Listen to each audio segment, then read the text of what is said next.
अस्सलामुअलैकुम वरहमतुल्लाहि वबरकातुह। आज का जो हमारा टॉपिक है वो यूरिया से रिलेटेड है।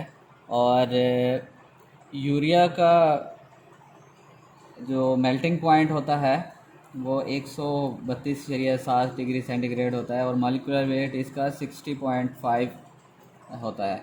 और ये कलरलेस क्रिस्टलाइन मटेरियल होता है और अल्कोहल और वाटर के अंदर ये सॉल्युबल होता है। और ये नाइट्रोजीनियस फर्टिलाइज़र के तौर पर जानी जाती है। 40% नाइट्रोजन इसके अंदर मौजूद होती है। और 1828 के अंदर फ्रेडरिक वुलर ने इसको लेबॉर्ट्री के अंदर प्रिपेयर किया था। और 1933 में डॉ पॉइंट कंपनी जो थी उसने यूरिया को इंडस्ट्रियल लेवल पे बनाना शुरू किया था।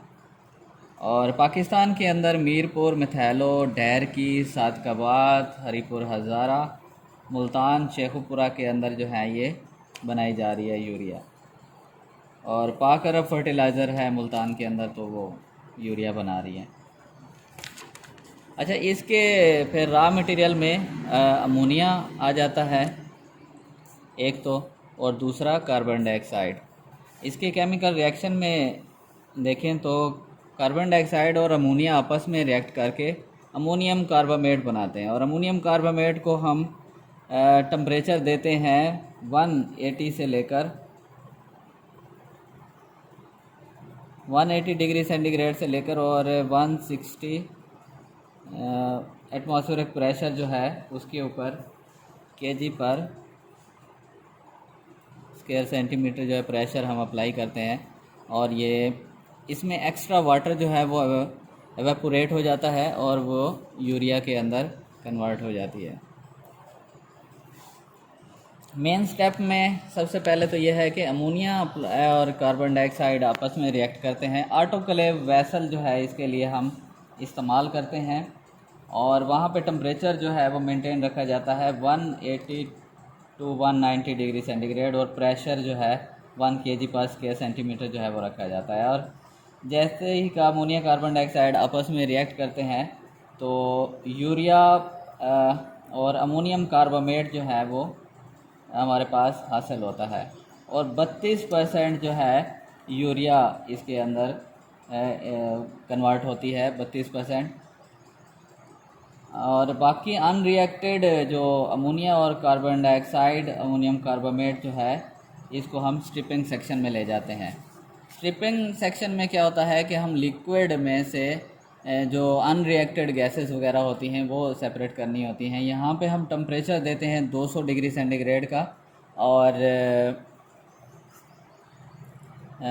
प्रेशर 160 kg पर स्क्वायर सेंटीमीटर जो है वो रखा जाता है, जिससे extra carbon dioxide ammonia unreacted वो रिमूव हो जाते हैं और हमारे पास यूरिया का सोल्यूशन और अमोनियम कार्बामेट हासिल होता है कंडेंसर के थ्रू।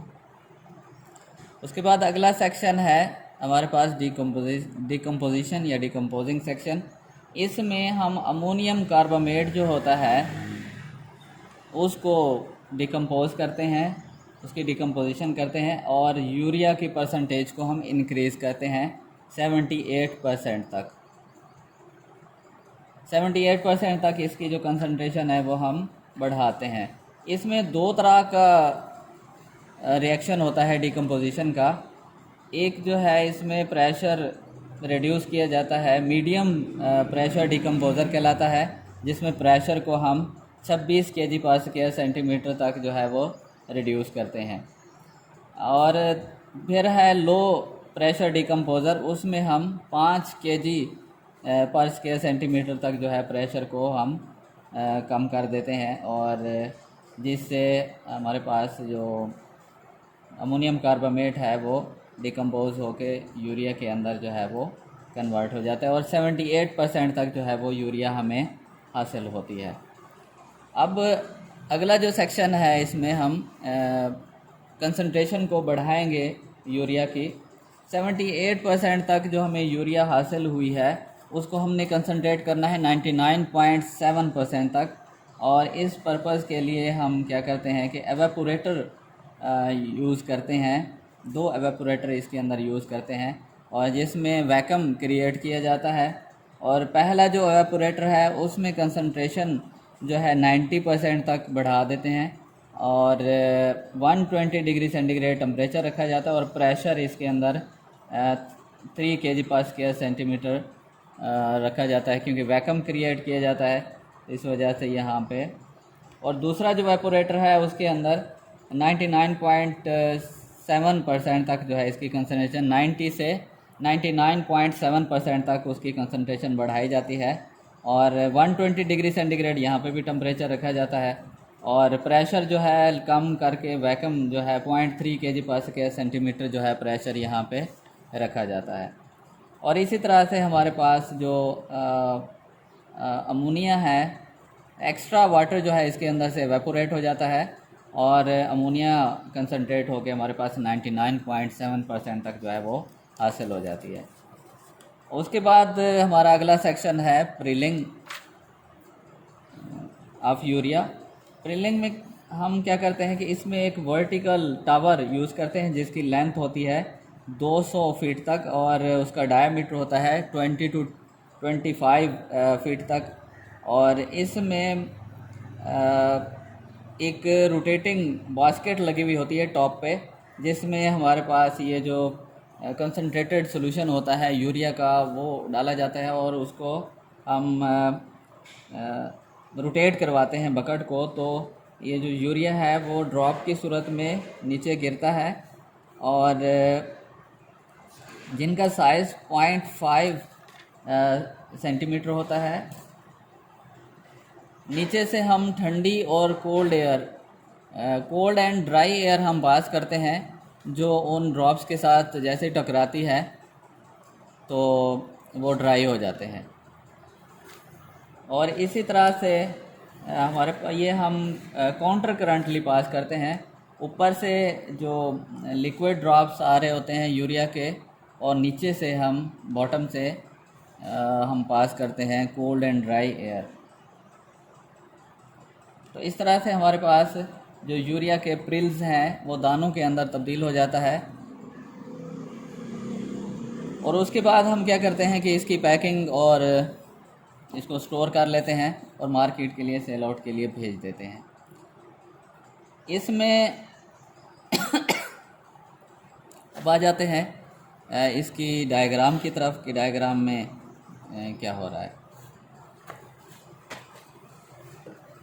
इसमें सबसे पहले आपने ये देखा है कि अमोनिया और कार्बन डाइऑक्साइड को ऑटोक्लेव वेसल के अंदर हम इंट्रोड्यूस करते हैं और रिसाइकल गैसेस भी साथ में आ रही हैं। ये अनरिएक्टेड गैसेस जो थी उनको हम रिसाइकल कर रहे हैं।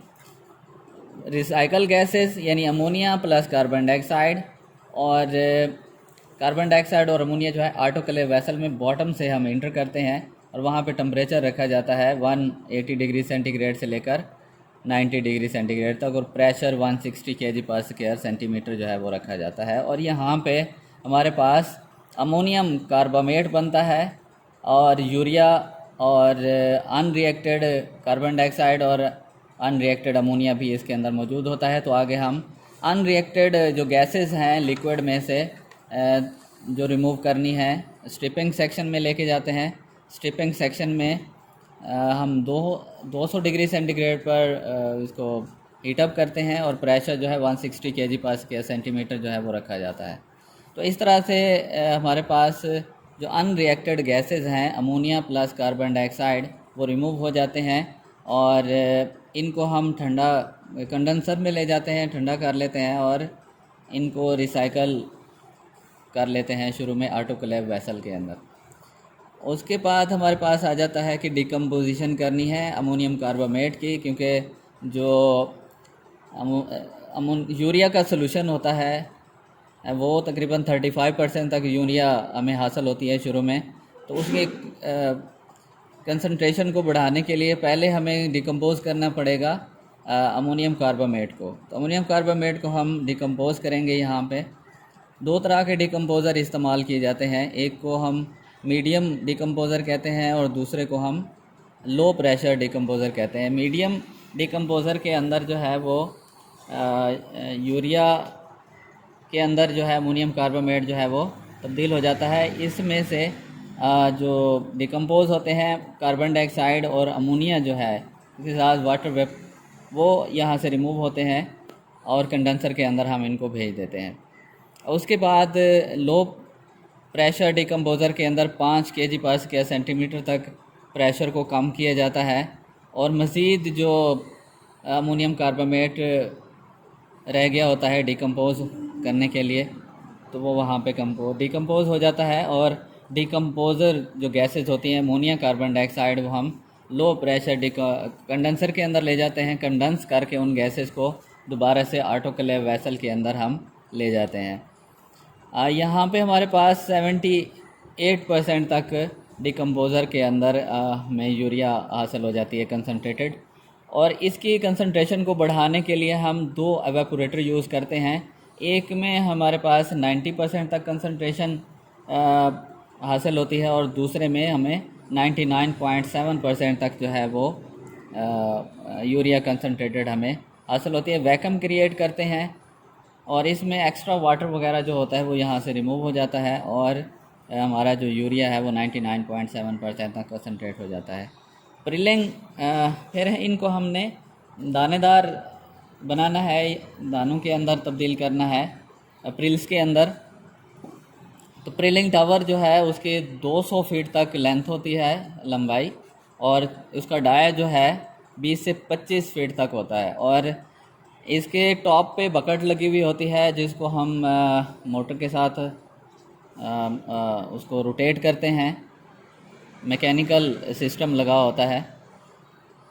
तो जैसे ही इसके अंदर यूरिया का गाढ़ा सॉल्यूशन इसके अंदर जाता है तो ये जब जैसे ही रोटेट करती है बकेट तो यूरिया के ड्रॉप्स, यूरिया जो है वो ड्रॉप्स की सूरत में नीचे गिरती है और नीचे से हम cold and dry air pass करते हैं ताकि जैसे ही वो इस ड्रॉप्स के साथ टकराती है एयर तो उसको सॉलिडिफाई कर देता है। तो वो हमारे पास प्रिल्स जो है वो नीचे बॉटम पे कलेक्ट होते हैं और इनको हम पैकिंग करके स्टोर कर लेते हैं। इसमें हमारे पास जो यूनिट ऑपरेशन और यूनिट प्रोसेस हैं वो कौन से हैं। तो इसमें सबसे पहले जो है हम दोनों गैसेस को अमोनिया और कार्बन डाइऑक्साइड को ऑटोक्लेव वेसल में इंटर कर रहे हैं तो ये सारा यूनिट ऑपरेशन कहलाता है। और टेम्परेचर और प्रेशर को मेंटेन कर रहे हैं तो वो भी यूनिट ऑपरेशन कहलाएगा। और उसके बाद जो स्ट्रिपिंग सेक्शन में है हम वहाँ पे सेपरेट कर रहे हैं अनरिएक्टेड गैसेस को और यहाँ पे कोई रिएक्शन नहीं हो रहा, सेपरेट हो रही हैं जस्ट अनरिएक्टेड गैसेस, तो ये भी यूनिट ऑपरेशन कहलाएगा। उसके बाद जो गैसेस हैं वो रिसाइकल हो रही हैं ऑटोक्लेव वेसल के अंदर, वो भी हमारे पास यूनिट ऑपरेशन कहलाएगा। और उसके बाद डिकम्पोजिशन सेक्शन में जो गैसेस हैं वो सेपरेट हो रही हैं तो वो भी यूरिया को हम इंट्रोड्यूस कर रहे हैं डिकम्पोजिशन सेक्शन में, क्योंकि अमोनिया स्ट्रिपर के अंदर अमोनिया कार्बन डाइऑक्साइड और यूरिया के जो लिक्विड पार्टिकल हैं वो भी साथ में जाते हैं। तो हम क्या करते हैं सेपरेटर में यूरिया को अलग कर लेते हैं और कार्बन डाइऑक्साइड को अमोनिया को अलग कर लेते हैं। वो यूरिया दोबारा से हम मीडियम प्रेशर डिकम्पोज़र के अंदर इंट्रोड्यूस करते हैं, तो ये भी यूनिट ऑपरेशन कहलाएगा।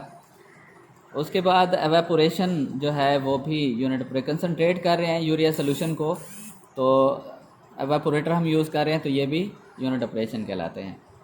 और उसके बाद हम कलेक्ट कर रहे हैं प्रिल्स को, पैकिंग कर रहे हैं, स्टोरेज है उसकी, तो ये सारा यूनिट ऑपरेशन कहलाता है। और यूनिट प्रोसेस 2 जगह पे हो रहा है।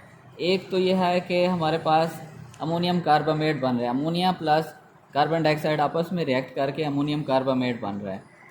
और उसके बाद अमोनियम कार्बामेट में से हम क्या कर रहे हैं यूरिया में उसको कन्वर्ट कर रहे हैं, तो ये भी यूनिट प्रोसेस कहलाएगा। और इसको कहाँ कहाँ पे यूज़ करते हैं, यूजेस में इसके एनिमल प्रोटीन सप्लीमेंट के तौर पर हम एनिमल की फीड में हम यूज़ करते हैं इसको। यूरिया को फॉर्मल्डिहाइड बनाने के लिए भी हम इस्तेमाल करते हैं। एज अ कोटिंग एजेंट के तौर पे भी यूज़ होता है। टेक्सटाइल इंडस्ट्री में एंटी श्रिंकिंग कंपाउंड तौर पर भी हम इसको इस्तेमाल करते हैं। और इसमें अमोनियम सल्फामेट वगैरह हो गए, सल्फोमिक एसिड जो हो गया, और पिगमेंट वगैरह के अंदर भी हम इसको इंटरमीडिएट एजेंट के तौर पर हम इसको इस्तेमाल करते हैं। तो ये था आज का हमारा जो टॉपिक है यूरिया से रिलेटेड। उम्मीद है कि आप लोगों को आगे होगा समझ। और अगर किसी का कोई क्वेश्चन है तो नीचे कमेंट में मुझे सेंड कर देगा, तो इंशाल्लाह उसको रिप्लाई मिलेगा। बहुत शुक्रिया आप लोगों का। अल्लाह हाफ़िज़।